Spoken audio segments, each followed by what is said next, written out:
Postal ballot ডাকাতি হতে দেখা যাচ্ছে তারেক রহমান। রাজনীতিতে যোগদানের বিষয়ে মুখ খুললেন স্নিগ্ধ। ভাতা নয় বেকারদের কর্মসংস্থানের ব্যবস্থা করা হবে, ডা শফিকুর। তাসনিম জারার প্রত্যাশা, সুষ্ঠু vote oh level playing field তৈরি হবে। মুক্তিযোদ্ধা ভাতা বাড়ল। বিএনপির চেয়ারম্যান তারেক রহমান বলেছেন, গত ১৫ বছর ধরে দেশে ধারাবাহিকভাবে ভোট ডাকাতি হয়েছে। দিনের ভোট রাতে হয়ে গেছে।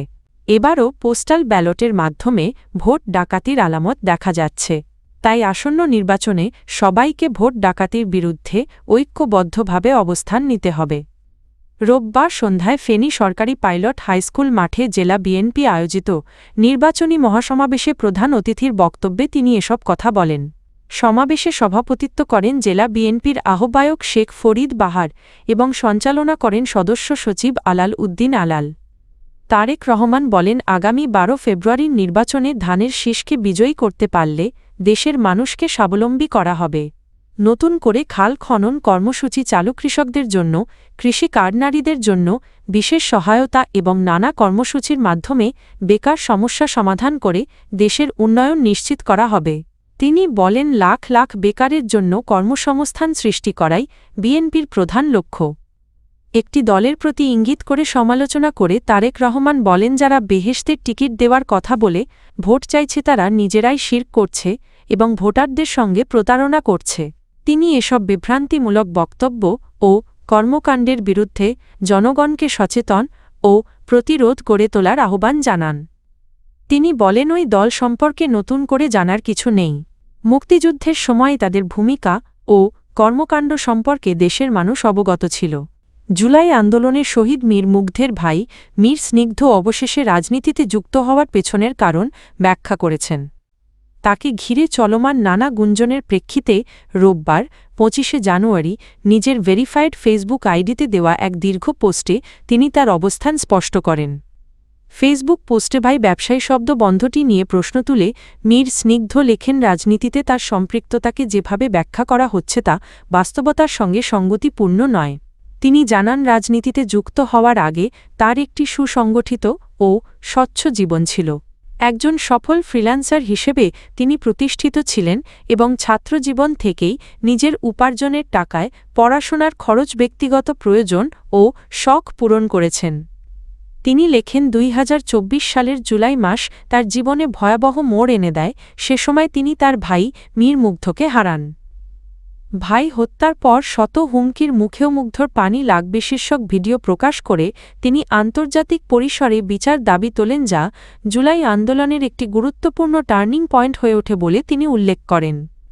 মীর স্নিগ্ধ জানান, বিচারের আশায় তিনি ও তার পরিবার আদালত, থানা ও বিভিন্ন দপ্তরে ছুটে বেরিয়েছেন।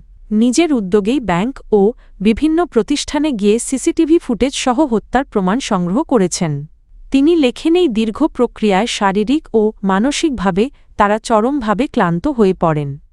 বাংলাদেশ জামায়াতে ইসলামীর আমির ডা শফিকুর রহমান বলেছেন, বেকার ভাতা দিয়ে নয়, বেকারদের জন্য টেকসই কর্মসংস্থানের ব্যবস্থা করাই তাদের লক্ষ্য, যাতে মানুষ হালাল রুজির মাধ্যমে সম্মানের সঙ্গে জীবন জীবিকা নির্বাহ করতে পারে। একই সঙ্গে নারীদের জন্য কর্মসংস্থানের সুযোগ সৃষ্টি করা হবে। রোববার ২৫শে জানুয়ারি সকালে রাজধানীর যাত্রাবাড়ির কাজলা ব্রিজ সংলগ্ন সড়কে ঢাকা-৪ ও ঢাকা-৫ আসনের জামায়াত মনোনীত প্রার্থীদের নির্বাচনী জনসভায় প্রধান অতিথির বক্তব্যে তিনি এসব কথা বলেন। ডা শফিকুর রহমান বলেন, জামায়াতে ইসলামী ক্ষমতায় গেলে নারীদের নিরাপদ চলাচল নিশ্চিত করতে ইভিনিং বাস সার্ভিস চালু করা হবে। পাশাপাশি শহরের চলাচল ব্যবস্থা আরও নিরাপদ ও নির্বিঘ্ন করা হবে। জনসভায় তিনি ঢাকা-৪ আসনের প্রার্থী সৈয়দ জয়নুল আবেদিন এবং ঢাকা-৫ আসনের প্রার্থী মো. কামাল হোসেনকে ১০ দলীয় জোটের প্রার্থী হিসেবে পরিচয় করিয়ে দেন এবং তাদের হাতে দলীয় প্রতীক দাঁড়িপাল্লা তুলে দেন। এ সময় তিনি ভোটারদের দাঁড়িপাল্লা প্রতীকে ভোট দেওয়ার আহ্বান জানান এবং জোটের যেসব আসনে যেসব প্রার্থী রয়েছেন তাদের সবাইকে ভোট দেওয়ার অনুরোধ করেন। জামায়াত আমির বলেন, জনগণ এখন বুঝে গেছে দেশকে এগিয়ে নিতে জামায়াতে ইসলামের কোনো বিকল্প নেই। সে কারণেই মানুষ আসন্ন নির্বাচনে জামায়াতে ইসলামীকে বিজয়ী করার সিদ্ধান্ত নিয়েছে।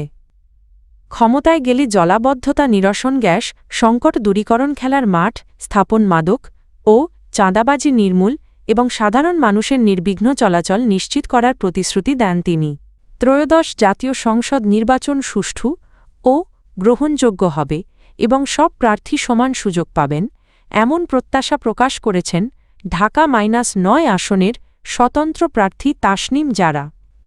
রোববার ২৫শে জানুয়ারি রাজধানীর খিলগাঁও এলাকায় নির্বাচনী প্রচারণা ও গণসংযোগে অংশ নিয়ে সাংবাদিকদের সঙ্গে আলাপকালে তিনি একথা বলেন। তাসনিম জারা বলেন, মাঠ পর্যায়ে গণসংযোগে জনগণের কাছ থেকে ইতিবাচক সাড়া পাচ্ছেন তিনি। ভোটারদের এই সাড়া তাকে আশাবাদী করে তুলেছে এবং নির্বাচনে ভালো ফলাফলের প্রত্যাশা করছেন বলে জানান তিনি। এই সময় তিনি বলেন, নির্বাচিত হলে এলাকার মানুষের দৈনন্দিন সমস্যাগুলো সমাধানে আন্তরিকভাবে কাজ করবেন। বিশেষ করে শিক্ষা ও স্বাস্থ্যখাতের উন্নয়ন, গ্যাস সংকট নিরসন, সড়ক ও যোগাযোগ ব্যবস্থার উন্নয়নকে তিনি অগ্রাধিকার দেবেন।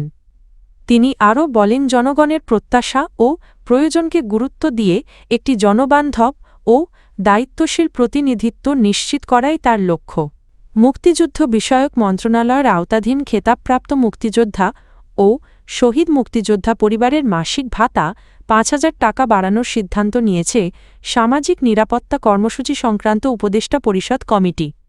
একই সঙ্গে বিধবা, বয়স্ক, প্রতিবন্ধী, অনগ্রসর জনগোষ্ঠী এবং মা ও শিশু সহায়তা কর্মসূচি সহ বিভিন্ন সামাজিক নিরাপত্তা ভাতার হার ও উপকারভোগীর সংখ্যা বাড়ানোর সিদ্ধান্ত নেওয়া হয়েছে। রোববার ২৫শে জানুয়ারি দুপুর ২টায় অর্থ মন্ত্রণালয়ে অনুষ্ঠিত সামাজিক নিরাপত্তা কর্মসূচি সংক্রান্ত উপদেষ্টা পরিষদ কমিটির ৩২তম সভায় এসব সিদ্ধান্ত নেওয়া হয়। সভায় সভাপতিত্ব করেন অর্থ উপদেষ্টা সালেহউদ্দিন আহমদ। সভায় মুক্তিযুদ্ধ বিষয়ক মন্ত্রণালয়ের আওতাধীন খেতাবপ্রাপ্ত মুক্তিযোদ্ধা ও শহীদ মুক্তিযোদ্ধা পরিবারের মাসিক ভাতার হার ৫,০০০ টাকা বৃদ্ধি করা হয়। পাশাপাশি জুলাই গণঅভ্যুত্থানে শহীদ পরিবার ও আহতদের মাসিক সম্মানী ভাতা কার্যক্রমকে সামাজিক নিরাপত্তা কর্মসূচির আওতায় অন্তর্ভুক্ত করার সুপারিশ করা হয়েছে।